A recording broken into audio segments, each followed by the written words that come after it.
तो फिल्म की शुरुआत एक छोटी बच्ची ईव से होती है जो इस टाइम जख्मी हालत में पुलिस स्टेशन में थी। हाथ में बैलरीना टॉय लिए वो अपनी फैमिली को याद कर रही थी और यहीं से सीन्स फ्लैशबैक में चले गए, जहाँ पर ईव को हमने उसके डैड के साथ एक आइलैंड पर देखा। ये दोनों ही एक कल्ट ग्रुप से बचने के लिए यहाँ पर छुपे हुए थे। पता चलता है कि ईव की पूरी फैमिली एक कल्ट का हिस्सा थी और उसके डैड इन सब को बचाने के लिए उस कल्ट से भगा कर ला रहे थे। तो उसी वक्त में उनकी वाइफ और बड़ी बेटी को कल्ट के लोगों ने मार दिया। इसके बावजूद भी खतरा टला नहीं था, क्योंकि कल्ट के लोग धोखाधड़ी के इल्जाम में इन्हें भी ढूंढ रहे थे और मारना चाहते थे। इनकी इन सोचों के दौरान इनकी इस बड़ी सी विला के ऊपर हमला हो भी जाता है। कल्ट के लोग सबसे पहले विला के बाहर मौजूद गार्ड्स पर हमला करके उन्हें मार देते हैं और उसके बाद घर के अंदर घुस आते हैं। ईव के डैड मेंटली तौर पर इन सारी चीजों के लिए तैयार थे, इसलिए फौरन ही उन्होंने गार्ड से लड़ते हुए उन्हें मारना शुरू कर दिया। और पता चलता है कि ईव के डैड भी एक बहुत बड़े असैसिन थे, यानी लोगों को मारना उनका काम था। इसी तरह लड़ते हुए आगे जाते जाते वो रास्ते में धुआं फैला देते हैं, जिसकी वजह से कल्ट के लोग इन्हें देख नहीं पाते और जल्दी से ईव के डैड ईव को लेकर एक कमरे में छुप जाते हैं। और तभी यहाँ पर बहुत सारे और कल्ट के लोग भी आ जाते हैं और साथ ही साथ कल्ट का लीडर दी चांसलर भी यहाँ आ जाता है। ईव के डैड एक एक करके इन सबको मार रहे थे, लेकिन कल्ट के लोगों की तादाद बहुत ज्यादा थी और इन सब ने मिलकर आखिर ईव के डैड को पकड़ ही लिया। उसको पकड़ने के बाद दी चांसलर उसके सामने आते हैं और कहते हैं, एक तो तुमने हमारे कल्ट की लड़की से शादी की, उसके बाद हमें ही धोखा दिया, सजा तो तुम्हारी बनती है। तुम्हारी वाइफ और बड़ी बेटी को तो हमने मार दिया है, लेकिन अगर तुम चाहते हो कि ईव भी जिंदा रहे तो तुम अपनी जान ले लो, नहीं तो मैं तुम्हें और तुम्हारी बेटी दोनों को ही मार दूंगा। ईव के डैड को अपनी बेटी की जान बहुत प्यारी थी, इसीलिए वो अपने आप को मारने लगे। लेकिन तभी छुपी हुई उसकी बेटी यानी ईव बाहर निकल आई और उसने अपने डैड को ऐसा करने से मना कर दिया। अपनी बेटी की आवाज सुनते ही ईव के डैड ने भी गन फेंकी और यहाँ पर सभी लोगों से लड़ने लग गए। ऐसे में दी चांसलर यहाँ से चले जाते हैं और ये लड़ाई चलती रहती है। कल का एक आदमी ईव के डैड को नीचे गिराते हुए अपने चाकू से स्टैब करते हुए ईव के डैड को मारने ही वाला था, लेकिन तभी पीछे से ईव ने आकर उसके ऊपर गोली चला दी और उस आदमी को मार दिया। जिसके बाद ईव अपने जख्मी डैड को लिए इस विला से बाहर निकल आई। दोनों के बाहर आते ही यहाँ पर एक बहुत बड़ा धमाका होता है, क्योंकि बाहर निकलने से पहले पहले ही ईव के डैड ने इस घर में बहुत सारे बॉम्ब्स लगा दिए थे। इन बॉम्ब्स की वजह से कल्ट के सभी लोग मारे जाते हैं और दी चांसलर जो यहाँ से बाहर निकल रहा था उसे लगता है कि इसी धमाके में ईव और उसके डैड भी मारे गए, इसीलिए वो इस आइलैंड को ही छोड़कर चला जाता है। ईव के डैड की हालत बहुत ज्यादा खराब थी। समुद्र के किनारे बैठी ईव किसी मदद के इंतजार में थी, लेकिन तभी उसके डैड ने उससे माफी मांगी और वो वहीं पर मर गए। काफी वक्त गुजरता है और पुलिस यहाँ पर पहुंच जाती है और जख्मी ईव को देखकर ये लोग पुलिस स्टेशन ले जाते हैं ईव को। ये बिल्कुल वही सीन है जो मूवी के बिल्कुल स्टार्ट में दिखाया गया। यहाँ पर थोड़ी ही देर में एक आदमी आता है जो ईव को बताता है कि मैं तुम्हारे डैड का अंकल हूँ और तुम्हारे डैड एक बहुत अच्छे इंसान थे, वो तुम्हें एक बहुत अच्छी लाइफ देना चाहते थे जिसको देने की जिम्मेदारी अब मेरी है। ये कहते हुए वो ईव को यहाँ से ले जाते हैं और एक थिएटर में लेकर आते हैं, जहाँ पर एक टीचर सब बच्चों को बैलरीना डांस सिखा रही थी। और थोड़ी ही देर बाद ईव को यहाँ की डायरेक्टर से मिलवाया जाता है। डायरेक्टर एक अजीब सा सवाल उस आदमी से पूछती है कि क्या ईव को उसके मॉम और डैड के बारे में सब कुछ पता है, तो वो आदमी ना में जवाब देता है और डायरेक्टर ईव को बताती है कि तुम्हारे डैड का पूरा बचपन यहीं पर गुजरा है और मुझे लगता है कि तुम्हें भी यहाँ रहने में मजा आएगा। ईव भी यहाँ रहने को तैयार हो जाती है, जिसके बाद वो आदमी ईव को एक कॉइन देते हुए वहां से चला जाता है, ये कहते हुए कि जब भी तुम्हें मेरी मदद की जरूरत होगी तो मैं हमेशा तैयार रहूंगा। इसके बाद ईव यहाँ की टीचर से मिलती है जो ईव को बताती है कि यहाँ पर दो तरह की ट्रेनिंग होती है, एक बैलरीना डांस की और एक लोगों को मारने की। वो ईव के हाथ में पकड़े हुए कॉइन की एग्जांपल देते हुए ईव को बताते हैं कि हर कॉइन की दो साइड होती है, इंसान को लड़ना भी आना चाहिए और बचना भी। ईव को ये बात पसंद आती है और वो दोनों ही ट्रेनिंग्स लेने के लिए तैयार हो जाती है। और बस यही से अब मूवी में 12 साल का वक्त गुजर जाता है और अब हमें ईव को दिखाया जाता है जो यहाँ पर बैलरीना डांस कर रही थी। बैलरीना डांस की ट्रेनिंग इतनी ज्यादा टफ थी कि ईव के पाँव से खून तक निकलने लगा था, लेकिन वो फिर भी घूम रही थी। यहाँ पर उसकी टीचर उसे कहते हैं कि जाओ जाकर पाँव पर पट्टी कराओ।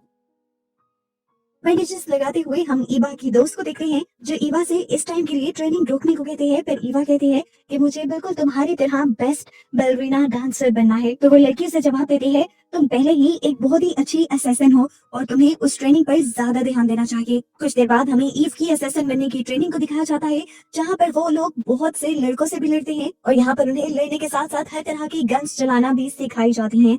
आज ईव को बहुत से लड़कों के साथ लड़ना था, लेकिन ईव हर लड़ाई में हार रही थी। तब उसकी कोच ने उसे कहा कि तुम आज क्या कर रही हो? तो ईव ने जवाब दिया, ये सब मुझसे बहुत ज्यादा ताकतवर हैं। तो उसकी कोच ने कहा कि तुम्हारी हार की वजह ये नहीं कि तुम कम ताकतवर हो, तुम्हारी हार की वजह ये है कि तुम पहले ही उनको देखकर हार मान चुकी हो और तुम अपने पे यकीन नहीं कर रही। कोच की ये बात सुनकर ईव के अंदर एक नया जोश जाग जाता है और वो अपने पर भरोसा करते हुए अपने से कई गुना ज्यादा ताकतवर लड़कों को भी मार गिराती है। इनकी ट्रेनिंग ऐसे ही चलती रहती है और 2 माह गुजर जाते हैं। ईव को पता चलता है कि उसकी बेस्ट फ्रेंड को यहाँ से भेज दिया गया था। वो जाकर डायरेक्टर से इस बारे में बात करती है तो डायरेक्टर बताती है कि जो अच्छे असैसिन नहीं बन पाते उनको हम बैलरीना डांस की ट्रेनिंग देने के लिए आगे भेज देते हैं। वो तुम्हारी तरह अच्छी असिस्टेंट नहीं थी। तो ईव कहती है कि जो अच्छे असैसिन्स हैं फिर उनको काम क्यों नहीं दिया जाता? मुझे लगता है कि मैं एक अच्छी असिस्टेंट बन गई हूँ और मुझे मेरा काम मिलना चाहिए। डायरेक्टर कहती है तो ठीक है, लेकिन इससे पहले तुम्हें कुछ टेस्ट पास करने होंगे। पहले टेस्ट में हमें दिखाया जाता है कि ईव को एक लड़की के सामने बिठाया गया था। पता चलता है कि उसके सामने बैठी हुई लड़की भी रस्का रोमा की ही एक स्टूडेंट थी, यानी ईव जैसी ही एक लड़की थी जो यहाँ पर ट्रेनिंग ले रही थी। लेकिन उसने फिर कुछ बातें नहीं मानी, इसीलिए उसे ईव के सामने मारने के लिए बिठा दिया गया था। यहाँ पर बेल रिंग होती है और इन दोनों को ही गन तैयार करने को कहा जाता है। ईव इस लड़की से कहीं ज्यादा पहले गन तैयार कर लेती है,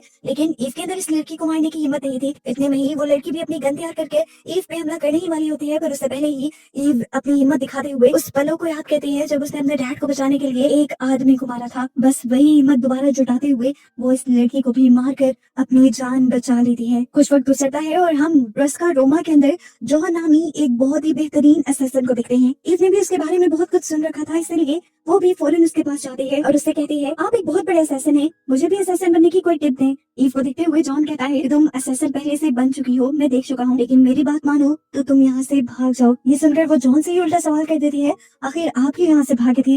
लेकिन जॉन कोई भी जवाब दिए बगैर यहाँ से चला जाता है। फिर अब कुछ देर बाद हमें दिखाया जाता है कि फाइनली ईव को उसका पहला मिशन मिल चुका था। उसे एक लड़की को बचाना था एक गैंगस्टर से जो उसे मारने के लिए एक क्लब में आ रहा था। ईव को वहां पर किसी भी आदमी को मारना नहीं था, इसीलिए उसे रबड़ की बुलेट्स दी जाती हैं। ये मिशन एक तरह का ईव का इम्तिहान भी था। अगर वो उसे पार कर लेती तो एक असैसिन बन जाती। अब ईव उसी बार में जाती है और उस लड़की को भी देख लेती है जिसे उसे बचाना था। इससे पहले कि वो लड़की से कुछ कह पाती, वो देखती है कि यहाँ पर वो गैंगस्टर आ गया था, जिसके पास वो जाकर कहती है कि तुम इस लड़की को छोड़ दो, नहीं तो बहुत बुरा होगा। लेकिन वो गैंगस्टर ईव को साइड पे करते हुए उस लड़की के पास चला जाता है और यहाँ पर गैंगस्टर के आदमी ईव से लड़ने लग जाते हैं। ईव बहुत ही बहादुरी से इनसे लड़ती भी है और अपनी रबड़ बुलेट से इनको जख्मी भी कर देती है। सभी लोगों को मारने के बाद वो आती है उस गैंगस्टर के पास जो उस लड़की को खींचते हुए इस क्लब से बाहर ले जा रहा था। वो उस लड़की का हाथ खींच लेती है गैंगस्टर के हाथ से, तो यहाँ पर गैंगस्टर और ईव के दरमियान में ही फाइट शुरू हो जाती है। ये गैंगस्टर ईव की सोच से कहीं ज्यादा ताकतवर और प्रोफेशनल था। वो ईव के ऊपर भारी पड़ रहा था, लेकिन फिर ईव ने तेजी से उसे मारना शुरू किया और अपनी रबड़ बुलेट से भी उसे जख्मी किया और आखिर उसे दीवार के साथ लगाते हुए उसे यूरानी में जिंदा छोड़कर वो इस लड़की को बचाकर यहाँ से ले गई। और ऐसे ईव ने अपना असैसिन बनने का आखिरी टेस्ट भी पास कर लिया। अब फाइनली वो रस्का रोमा की एक असैसिन बन चुकी थी, तो उसकी बॉडी पे भी वही टैटू बना दिया जाता है जो उसकी डैड की बॉडी पर था। इसके बाद कहानी दिखाया जाता है कि ईव ने अपना एक और मिशन कंप्लीट किया था एक आदमी को मारकर। इस लड़ाई में उसे खुद भी एक गोली लगी थी जिसे उसने अपने हाथ से ही निकाल दिया था। जिसके बाद वो जब इस मरे हुए आदमी की फोटो लेकर अपने क्लाइंट को भेजती है तो उसे बहुत सारे पैसे मिल जाते हैं। अब जब वो यहाँ से निकलती है बाहर तो दिखाया जाता है कि ईव पहले इस आदमी के गार्ड से भी लड़ी थी और उसने उन सबको भी मार दिया था। ईव जब अपनी गाड़ी में यहाँ से जा रही थी तो उसका एक्सीडेंट एक कार से हो जाता है, जो कार का आदमी बाहर निकलकर ईव से लड़ने लग जाता है। लड़ने में ईव आम लोगों से ज्यादा तेज थी, लेकिन सामने वाला भी कोई प्रोफेशनल फाइटर नजर आ रहा था। काफी देर तो उनकी लड़ाई चलती रहती है, लेकिन आखिर ईव फिर इस आदमी को मारने में कामयाब हो जाती है।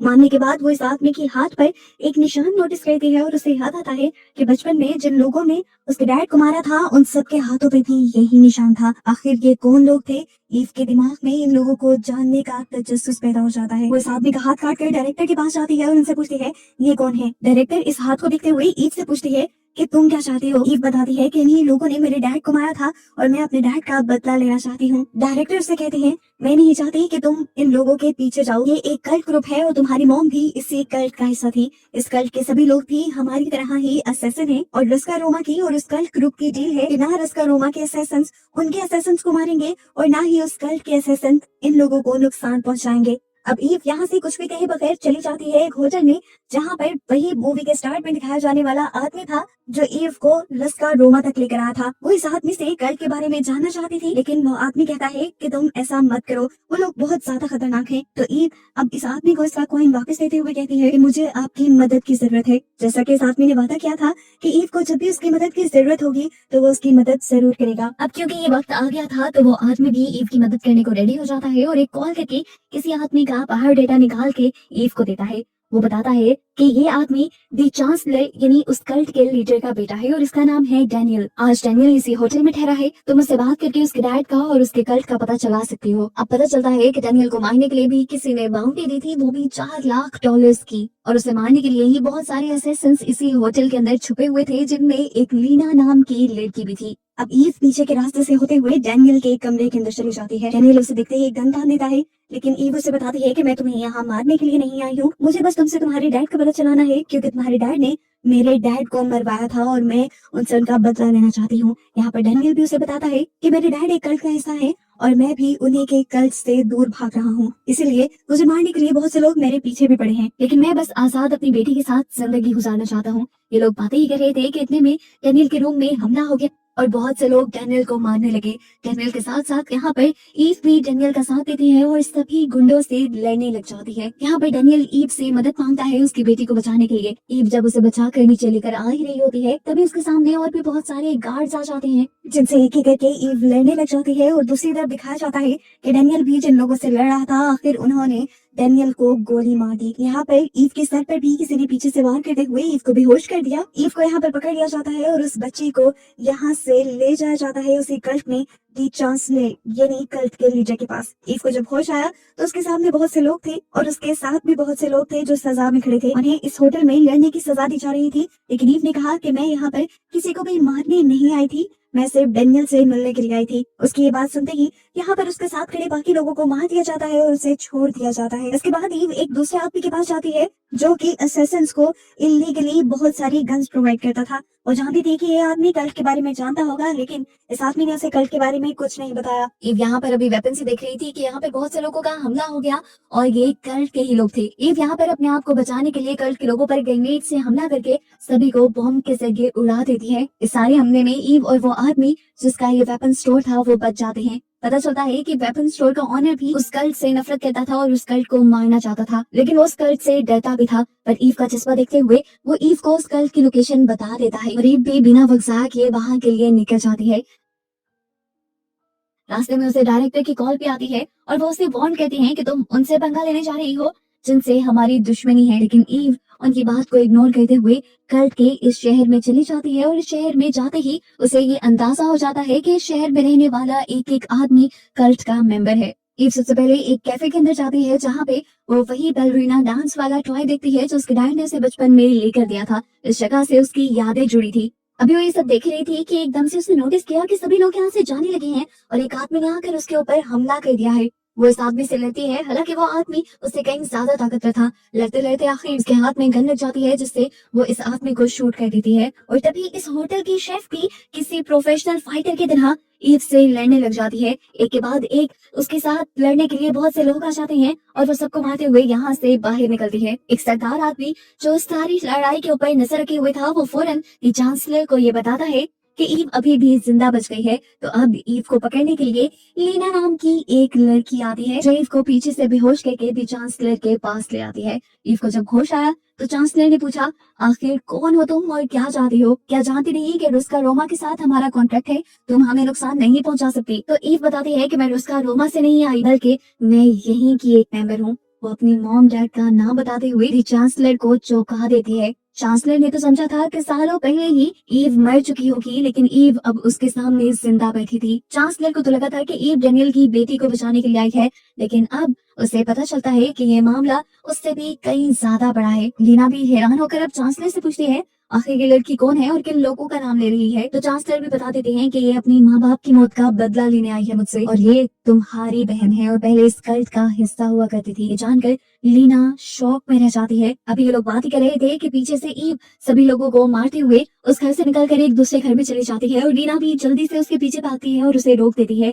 ईव ने अब लीना के ऊपर गन तानी हुई थी जब लीना ने उसे बताया कि मैं तुम्हारी बड़ी बहन हूँ। ईव ने कहा, मैं कैसे मान लूं? मुझे और डैड को तो पता चला था कि तुम सालों पहले ही मारी गई। तो लीना बताती है कि नहीं, इन्होंने सिर्फ मेरी मॉम को मारा था, मैं अभी तक जिंदा हूँ। ये लोग बातें ही कर रहे थे कि बाहर मौजूद लोग भी चांसलर से सवाल करते हैं कि क्या इन दोनों को मार दें, तो चांसलर भी हाँ में जवाब दे देते हैं और बाहर खड़े हुए असैसिन्स इस घर के ऊपर बमबारी कर देते हैं, जिस हमले में लीना बहुत ही बुरी तरह जख्मी हो जाती है। उसकी हालत बिल्कुल मरने वाली हो गई थी। ईव जब उसके पास आती है तो लीना उससे कहती है, मॉम डैड की मौत का बदला जरूर लेना। हमने देखा कि ईवा भी जख्मी हुई भी थी, लेकिन लीना के कहने पर वो एक नई हिम्मत के साथ, एक नए जोश के साथ खड़ी हुई थी। वो यहीं पर लगी हुई एक तलवार उठाती है और यहाँ से बाहर निकलने का फैसला करती है और तभी यहाँ पर बहुत सारे असैसिन्स आ जाते हैं जिनसे वो अकेले ही लड़ती है। किसी का हाथ किसी की गर्दन काटते हुए तो किसी के पेट पर वार करते हुए वो सबको मारते हुए आगे बढ़ रही थी और रो रही थी। अब तो दी चांसलर को भी ईव से बहुत ज्यादा डर लगने लगा था, इसीलिए वो रुस्का रोमा की डायरेक्टर को कॉल करता है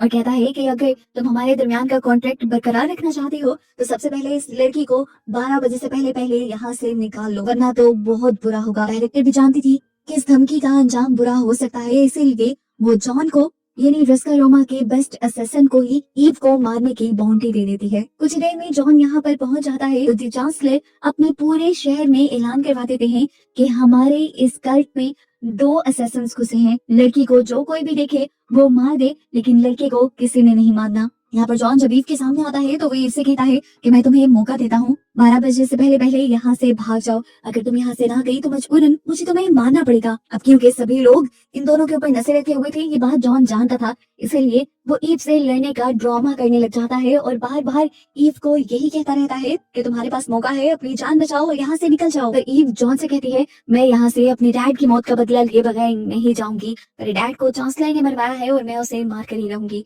और उसके बाद ये जंग खत्म कर दूंगी। जॉन देखता है कि 12 बजने में अभी पूरे 28 मिनट बचे थे। वो कहता है, ठीक है, तुम्हारे पास 28 मिनट है, अगर 28 मिनट में तुमने ये काम कर दिखाया 12 बजे से पहले पहले तो मैं तुम्हें छोड़ दूंगा, लेकिन अगर तुम्हारा काम 12 बजे तक खत्म ना हुआ तो मुझे मजबूरन तुम्हें मारना होगा। अभी चुप करके यहाँ से निकल जाती है और पीछे के रास्ते से होते हुए दी चांसलर के सभी गार्ड्स को मारते हुए, किसी के मुंह पे टेप बांधे हुए तो किसी को सर पे वार करके बेहोश करते हुए वो चांसलर तक पहुंचना चाह रही थी। रास्ते में आने वाले सभी गार्ड्स को उसने गोलियों से भी मारा। तो ऐसे चांसलर को भी खबर हो गई कि जॉन ने उन्हें धोखा दिया है, उसने उस लड़की को छोड़ दिया है जो अब दी चांसलर को मारना चाहते हैं। वो दोबारा शहर में ऐलान कर देता है कि अब चाहे वो लड़की हो या लड़का, जिसके भी सामने आए उसे मार दिया जाए। इसीलिए अब ईव के सामने बहुत सारे लोग आ रहे थे उसे मारने के लिए, लेकिन ईव सबको ही मारती जा रही थी। और तभी ईव एक ऐसी जगह पर पहुंची जहां पर बहुत सारे वेपन्स थे। यहाँ से उसे एक फायर गन मिल जाती है और इससे उसका काम बहुत ज्यादा आसान हो जाता है। वो आगे बढ़ते बढ़ते सभी को जलाती जाती है और तभी उसका सामना हो जाता है एक ऐसे आदमी से जिसके पास भी सेम फायर गन थी। इससे पहले कि वो उसे फायर गन से मार देता, ईव अपने आप को बचाने के लिए पीछे बनी एक बिल्डिंग के अंदर कांच तोड़ते हुए जंप कर देती है और यहाँ उसके हाथ लग जाती है फायर ब्रिगेड की पाइपलाइन, जिसके प्रेशर से वो सामने वाले एसेसन को गिरा देती है और उसके वेपन की आग भी सारी खत्म कर देती है। आखिर में ईव की फायर ब्रिगेड का पानी भी खत्म हो जाता है, वो भी नीचे गिर जाती है। तो अब वो आदमी आकर दोबारा ईव को मारने की कोशिश करता है, लेकिन ईव को बचाने के लिए दूसरी तरफ से जॉन उसके हाथ में मौजूद फायर गन के ऊपर ही बंदूक चला देता है, जिससे वो फायर गन किसी बॉम्ब की तरह फट जाती है और वो आदमी मर जाता है और ईव बच जाती है। ईव जानती थी ये जॉन ने किया था, इसीलिए ईव उसे इशारा करके शुक्रिया भी कहती है। अब चांसलर को पता चल गया था कि उसका बचना मुश्किल ही नहीं नामुमकिन है, इसीलिए वो अपने बेटी को लेकर यहाँ से निकलने की कोशिश करता है। लेकिन इससे पहले कि वो इस शहर से गाड़ी को बाहर ले जा पाता, ईव उसकी गाड़ी के सामने आ जाती है और ड्राइवर को शूट करते हुए ये गाड़ी रुकवा लेती है। अब वो चांसलर को बाहर निकलने को कहती है। चांसलर भी बाहर निकल जाता है और वो चांसलर को बताती है कि मैंने तुम्हारे सभी लोगों को मार दिया है, इसके बाद मैं तुम्हारे अलावा किसी को मारना नहीं चाहता। जॉन देखता है कि 12 बजने में सिर्फ 2 ही मिनट थे और अब उसे लग रहा था कि उसे मजबूरन ईव को मारना पड़ेगा, लेकिन उससे पहले ही ईव दी चांसलर के ऊपर गोली चलाकर उसे मार देती है। 12 बजते ही डायरेक्टर की कॉल आती है जॉन के पास और वो पूछती है, क्या तुमने ईव को मार दिया? तो जॉन कहता है, मुझे उसकी जरूरत ही नहीं पड़ी, क्योंकि जंग खत्म हो गई है, ईव ने दी चांसलर को ही मार दिया है। हम देखते हैं कि ईव डैनियल की बेटी को लेकर यहाँ से चली जाती है और अब कुछ ऐसे बाद का वक्त दिखाया जाता है। मूवी में एक ट्विस्ट रिवील होता है कि डैनियल अभी भी जिंदा था, जिसके पास अब ईव ने उसकी बेटी को छोड़ दिया था और इस तरह उसने डैनियल से किया अपना वादा पूरा किया था उसकी बेटी को बचाकर। जिसके बाद ईव को हमें कुछ दिन बाद एक बैलरीना हॉल में दिखाया जाता है। यहाँ पर उसकी बचपन की दोस्त बैलरीना डांस करने वाली थी जिसे वो देखने के लिए आई थी। यहाँ पर बैठे सभी असैसिन्स के पास एक मैसेज आता है कि ईव को मारने के लिए एक बहुत बड़ी बाउंड्री दी गई है। ये मैसेज ईव के पास भी आ चुका था, इसीलिए ईव चुप करके यहाँ से निकल जाती है और मूवी ये इसी मिस्ट्री के साथ खत्म हो जाती है कि क्या ईव जिंदा बच भी पाएगी या नहीं।